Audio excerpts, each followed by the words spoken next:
kita yang hadir pada kesempatan ini, Bapak Dandim juga ada, Bu Surya, Bapak Kapolres Indonesia, dan kita semua, kami mengucapkan terima kasih.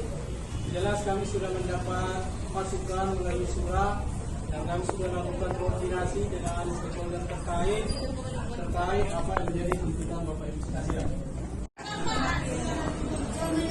Oke, maaf, ada kesalahan. Kami sengaja masalah tanah sekitar 900 hektar yang ada di Nagari Kapal.